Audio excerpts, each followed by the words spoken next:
welcome to another episode of The W.A.V.E. We have a very exciting episode for you today, and I'm so glad our fourth host, our adventure host, is finally able to join us because he wasn't able to join us for the first few episodes, but now I'm glad to have him. I'd like to introduce him first. It's Jeff Waldron. Say hi, Jeff. Hi, everybody. And of course, I have the lovelies Carol Ann and Jessica. Hello. And today we are going to be talking about something that's exciting. We're talking about adventures to be had right here in the Alberni Valley. That's one thing that attracted me to the valley, actually. There's so much adventure to be had right here. You don't have to go far. Like, you want to hike up the mountain, it's just my backyard. I hike in my backyard. That's how I look at it. So let's start off with Jeff. He's the most experienced outdoors person here. So Jeff, tell me about, I'm new to Port Alberni, and you're going to take me in a tour. What spot should we hit? There's a lot. There's a lot more here than even I realized when I first came to the valley. I liked the area. I knew about the area before moving here, but I didn't even know how much there was here until I actually got here. When you talk about day hikes or things you can do with the family, I mean, immediately you start thinking about things like you hear people go check out the fish ladders at Stamp Falls, or they go to the hole in the wall, and places like that, or even the lookout by Coombs Country Candy. There's so many places you can go without having to go very far that aren't labor intensive to get to, and they're not like an all-day thing.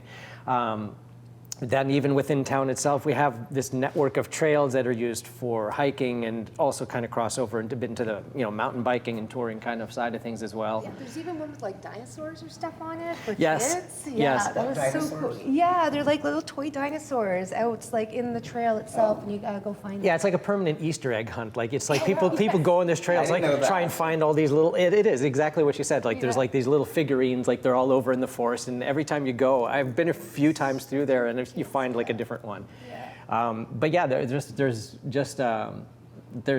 so much within the city limits, even not even going. I mean, the valley for sure, but even within with the constraints of the city, right up halfway up Bird Street, that's an entrance to a large trail system that goes all the way from the highway and went in behind the hospital.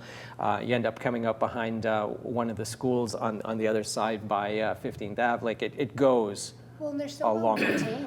Like the city does a really good job keeping them clear, having like proper bridges in them, having them graveled. Like it's very impressive. They're pretty safe. I've been on a few hiking trips and hiking trails. And what was the one we went up the mountain? What, Mount The 3 hour? Yeah, that almost killed me. No. It injured my meniscus, but I got to meet a cute doctor, so it was worth it. Anyway. I missed that part. But I don't want to put Carol Ann on the spot, but Carol Ann's not that much of an outdoorsy person, but she does appreciate the outdoors. So how does she appreciate the outdoors? Well, I Let her glam. tell you again. I have a Winnebago. There's no Of hiking course for you do. me. I know these guys are really excited to hike Della Falls. You won't see me on that episode, but there will be an episode where I take Jeff in a plane over Della Falls. Oh, Because then I okay. can have a glass of wine. It's They have just, an in-flight drinking thing in the well, they might. I'm going to ask for it. One can only hope. But it's just not my thing. Like, I've never gotten out of the car at Cathedral Grove other than to pee.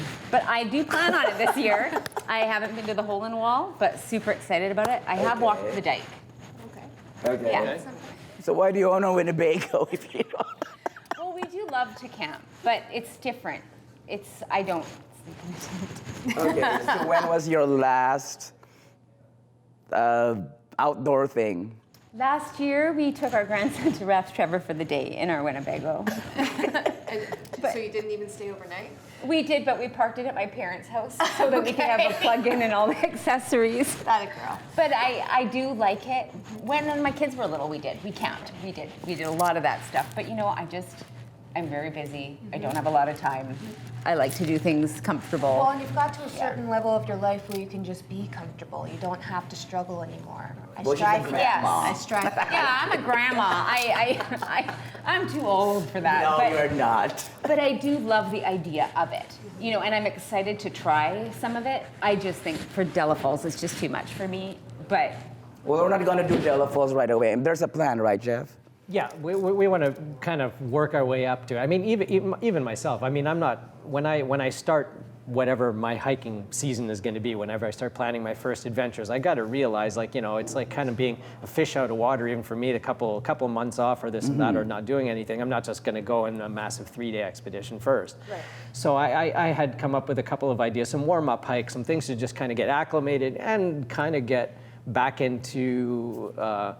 You know, a feel for what kind of terrain you're gonna, because terrain is terrain. It changes. You know, it's not. I can do a warm-up hike, Jeff. Okay.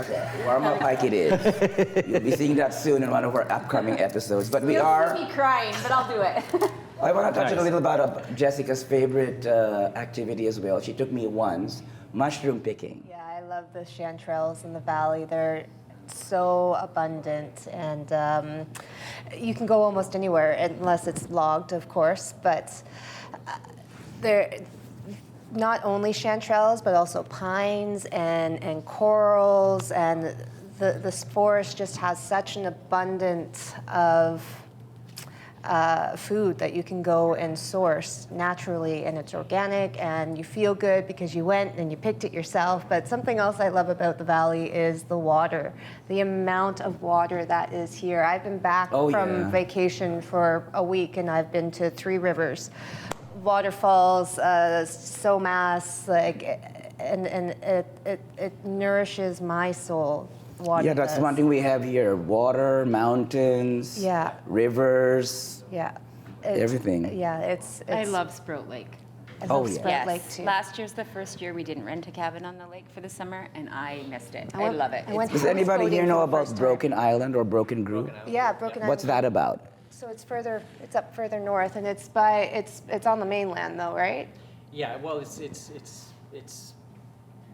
it kind of traverses. Like that's one of the treks that people used to come asking about at the store. Was they were looking for some marine maps, because what people seem to like to do a lot, especially more so in the summer when things are a bit more predictable in the waterways, but people will kayak the Broken Island groups and go across, because you can kind of stop along the way, but that'll be actually like a little bit of an adventure that they'll go on in groups, kayak Broken Island groups, and go all the way across the lower There's a lot mainland. of marine life and stuff up in that area too. That Oh, you you'll can see whales. You'll see, Wow. you'll see a lot on the way. Just right here. We have it all, right? We do have it all. Yeah, yeah. What about, I heard something about Little Tahiti. Does anybody know about that? No. Like, it's a beach, it's a white street But beach. it sounds somewhere. like something I'd like. No, you have to take a boat. You can't bring your Winnebago there.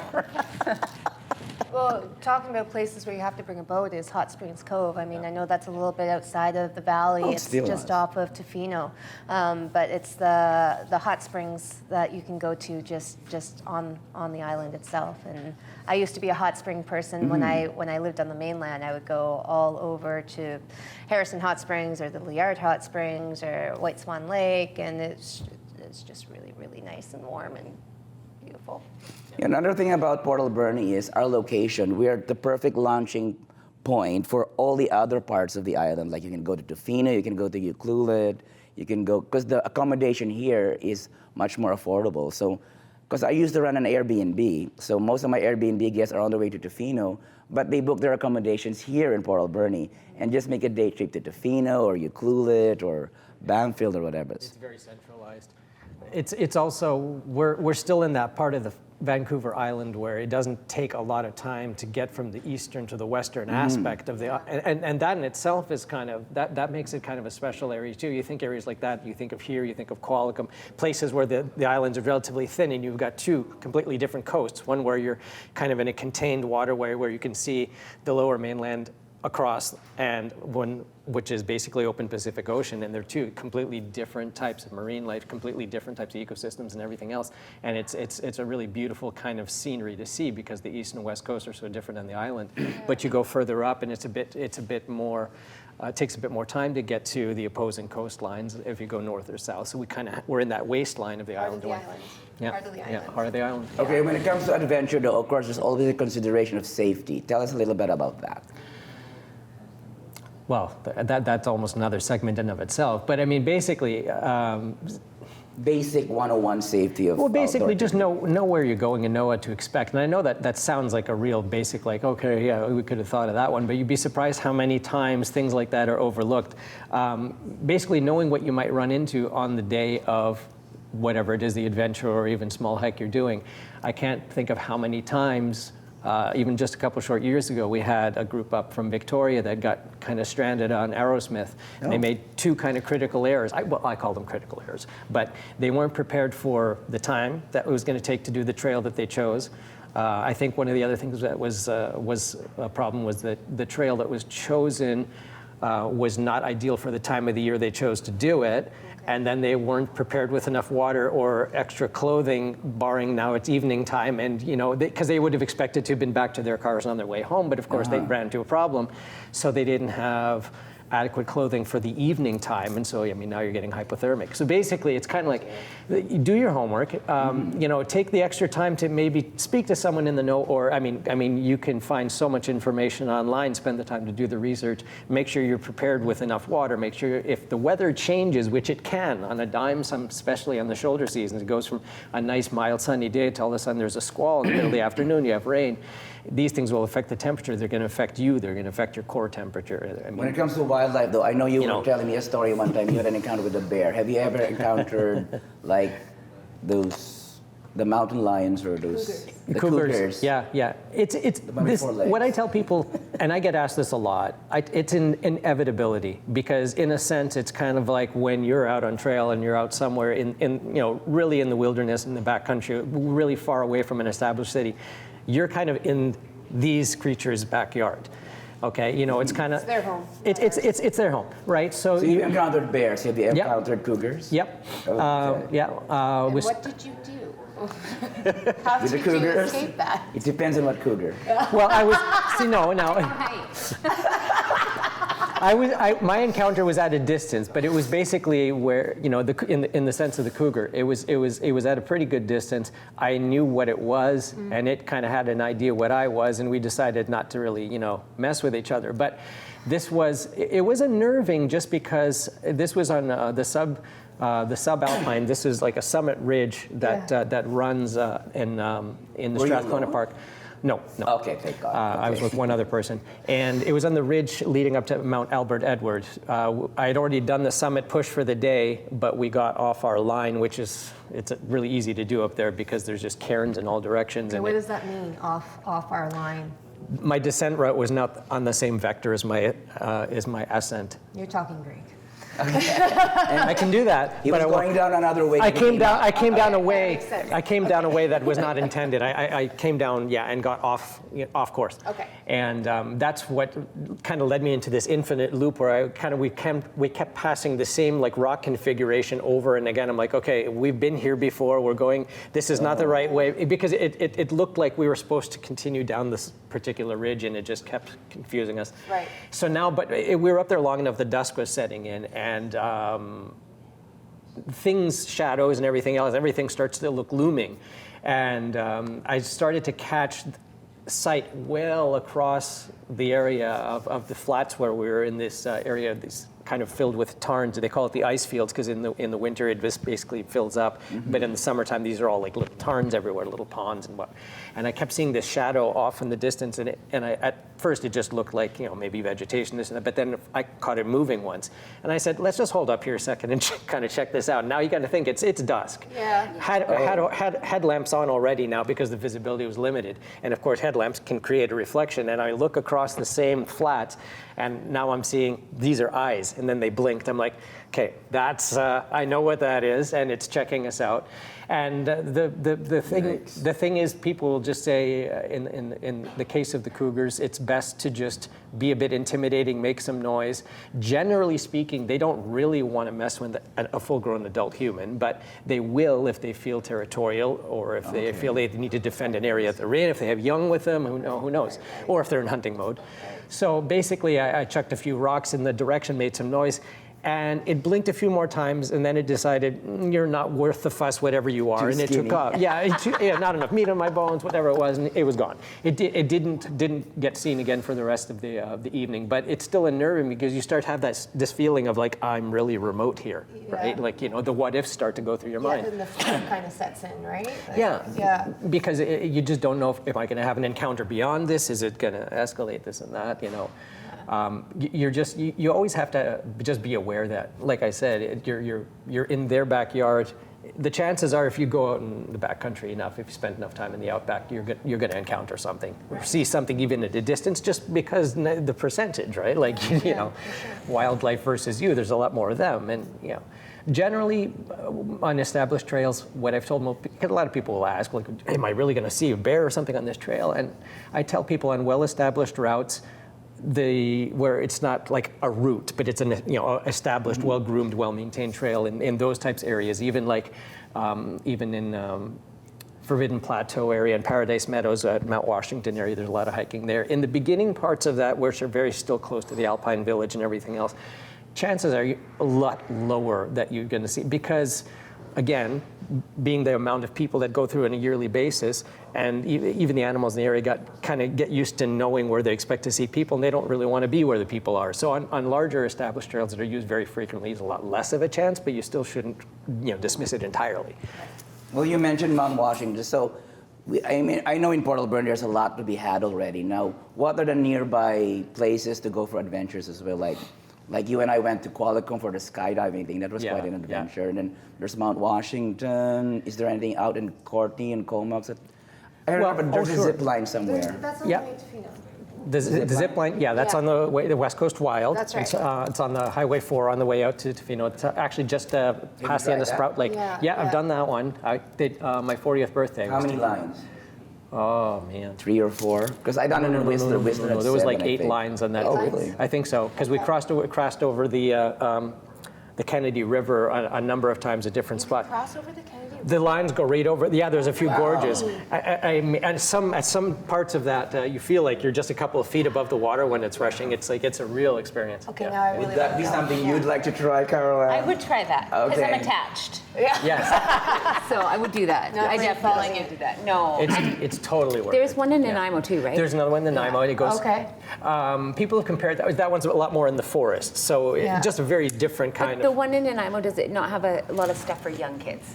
Like they have like a kids thing. Yeah. I don't know what it's called, but I have seen it. Yeah. And I've seen pictures of kids like as little as 8, 9. Yeah, oh, for sure. And they're doing it. Yeah. Go Tree or Tree Go or something. Yes. Yeah. Yes.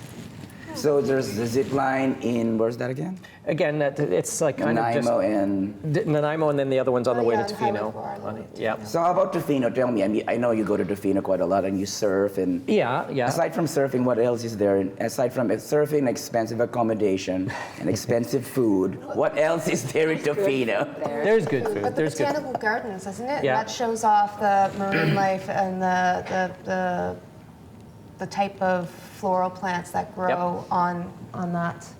But is the climate beach in that really a area. surfing beach? There's a lot of lots surfing. of surfing. Yeah, I mean, on Ucluelet side, you have Muscle Beach, Twin Rivers area. Then you have Long Beach, the one they call Incinerator Rock, which is part of Long Beach. You have Cox Bay, you have Florencia Bay. I mean, there's a lot of little coves.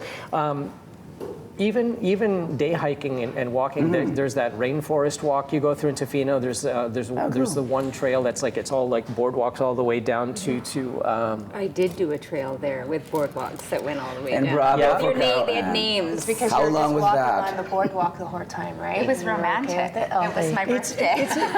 That's a neat hike though. It was if really If cool. it's the one I'm thinking of, and when you get down to the beach, all these tannins and everything that wash in from the forest, there's like this permanent rusty colored band that actually goes out to all the way to the water, and it's like red as these flowers no matter what time of the year, and it's basically the runoff from the forest and the tree. It's a really neat experience. Well, there you go, Port Alberni.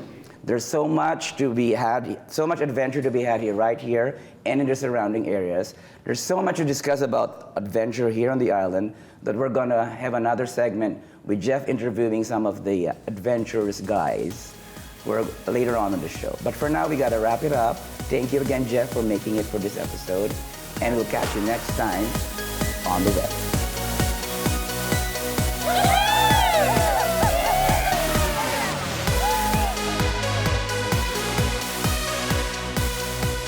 Hi everybody, welcome back to another episode of The W.A.V.E. I'm your host Jeff Waldron. I handle the adventure segments and the outdoors and that kind of thing for the show.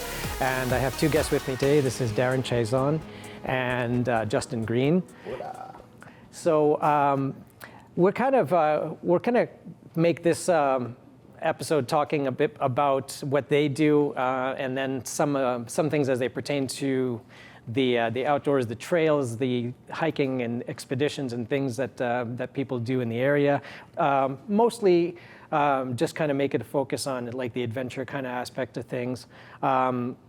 And just talk about some things that people like to do in and around the area as well as outside and in Vancouver Island, what draw them here and things like that. So we'll start with you, Darren. So you're obviously an avid outdoors person, but you also have a background in photography, and maybe just tell us a little bit about what you do that way and how people get in touch with you for things that they... Well, I own and operate my own photography business, Darren Tecson Photography, obviously. Right. You can find me just everywhere on the internet. And one of the things that I started out with shooting was the landscape photography. So when I first came here to Port Alberni, the scenery here was mind-blowing. It was, it's one of the most beautiful places that I've ever lived, and let alone been able to capture. And the West Coast images here are just absolutely spectacular, and the backcountry for doing that is just mind-blowing. And it's diverse too, like the seasons that we have here, the views that you can have. It's almost unprecedented, even for the island. Yeah. Now, had you had a chance to visit for yourself before moving here? Was that part of a draw coming here, or was that something you discovered afterward? A long time ago. Okay. Yeah, okay. I was very, very little the last time that I was on Vancouver Island. Yeah. And I came here for a different job. Okay. And wound up leaving that so that I could pursue my passion with the camera. Right. But it stuck, right? Because something brought you back, right, to this area. Yeah. Do you find, comparatively to even like other places in BC, do you find that there's just more of a diverse kind of landscape here? There is. I seem to have noticed that too. It's a lot more. There's a lot more going on. Yeah, there's a little bit of everything here. Yeah. You guys were talking about it earlier. Like we have the forest, the mountain, the beaches. Like we have every. And in the intersection of all of them. Yeah, essentially. and then where everything comes together, it's an amazing. And you landscape. you received some accolades for your landscape photography in years, didn't you? For some of the submissions you did, and some of the submissions. Well, one of them was actually for storm watching contest with BC Ferries, where I beat out 18,000 photographers and 20-something thousand images. Wow! And they use that on their promotional material for storm watching here on Vancouver Island. That's amazing, and that's another huge draw. When people think of the West Coast, they think everyone's heard of the wild West Coast, and there's no area that really speaks to that more than some of the Pacific Northwest. And when you see and where you've had a chance to go and see some of the storm, I mean, there's a reason that some of the resorts have made that a feature. It's a thing to do. It's a thing to do. You stay somewhere, you go storm watching, and that's like a major draw. I mean, that's part of the weather we have here, but it's just that's almost a tourist attraction in of itself. Yeah. And it's growing up in Nova Scotia, that was something that we always did as a kid. Was going out to watch the storms and everything I thought like that's that. in Nova Scotia. I thought that's just like when you're on your way to go to the grocery store. Like, we're going storm watching. This happens. Sometimes, I lived in the East Coast. I know this to be true. It's just like, we had 8 feet of snow overnight. I guess there's no school today. Nope, school bus is coming through with chains and spikes on. Like, you're not getting a snow day. Not like we are on the West Coast. Yeah, we're a little spoiled here that way. But it's a way of life thing, though. It becomes that. It is. Yeah, and you just become accustomed. So if someone, for example, wanted to, I don't know, let's say, what's the most common request you get if someone's going on an adventure? What would you say is some of the more prevalent ones that people have you go out and do photo shoot with? The three big ones really is going out. They want to have their photos done at a waterfall. Okay. And we have a plethora of waterfalls here. And especially right now in the wintertime, it is what we call waterfall season. Yeah. Water's rushing. Yeah. And then the big trees. Yeah. People always want to get their photos taken with the old growth forest. So, you know, up at Cathedral Grove, Anglers Trail, all of those kinds of areas where the old growth forest is still intact. Yeah. And then there's the ocean, and people want to have their photos taken on a beach. Marine life, whale watching tours, things like that. You find Whale watching, and just all kinds of different adventure. You can, if you can think of an adventure tour for photography, you can do it here on the island, and you can do it as a base in Port Alberni. Yeah, you can. It's a great jumping off point. It is. It's an hour. It's an hour to almost everything. Yeah, yeah. 2 hours to the north remote parts of the island. Right. And Justin, it's the same for you. You're like we were just talking about, came from an East Coast environment as well, so you got to see some of that and how transitioning to this kind of landscape. Yeah, well, I lived in Vic for like 7 years before I came here, and I was so stoked when I got out to Port Alberni. Everyone's like, "Oh, you don't want to move out to Port Alberni, man, this, that, and whatever." I'm like, all of a sudden you get 4 seasons again. Yeah. Like coming from the East Coast to get all 4 seasons. Yeah. It's just magnificent. Like it's just such a beautiful transition. Like you guys had me laughing when you were talking about waterfall season, because I'm like, man, it's just gorgeous around here, and like just get out, get soaked, like have a great time, like friends, adventures. Like we were just a couple days ago. It's just I love that. People complain about the rain, but you wear the proper clothes and it doesn't matter. Yeah, I'm like, oh, it's raining out. It's like, yeah, it's beautiful though. Like, go have fun. But at the same time, it's one of those places, you live here, and you have the option in terms of like what weather you want to see. It's like, okay, it's raining out here in the valley. Okay, get up into the subalpine. All of a sudden, you're in some beautiful deep snow. You're Bluebird days, like, oh man, just go out and get some. And you were turns just in. recently ski touring yourself a little bit ago, or had a trip planned. You were out in Mount Washington area.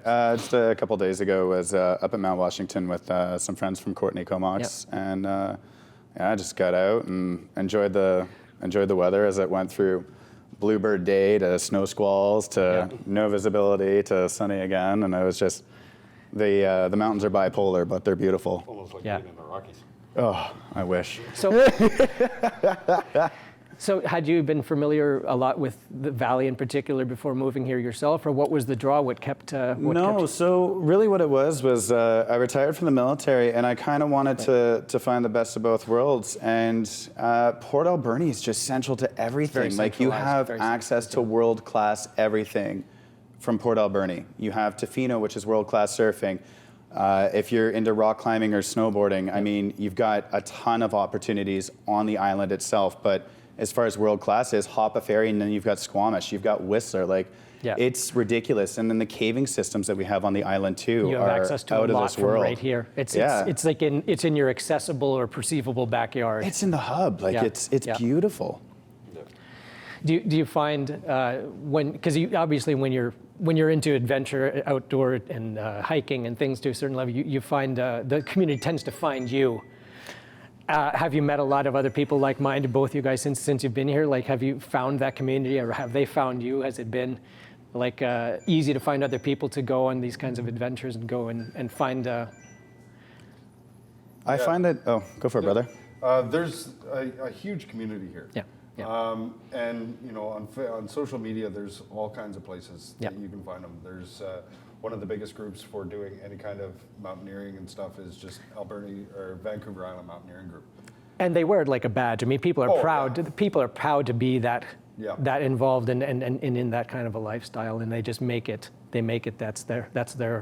Exactly. Yeah. It's a totally huge community. That's kind of all the time we have for this segment, but I really wanted to just introduce some other folks really that know a lot about how much there is to do just in this great valley and the surrounding area alone, and really appreciate some of the beauty, and that was part of what doing here. That's what it's all about. So thanks for joining me today, guys.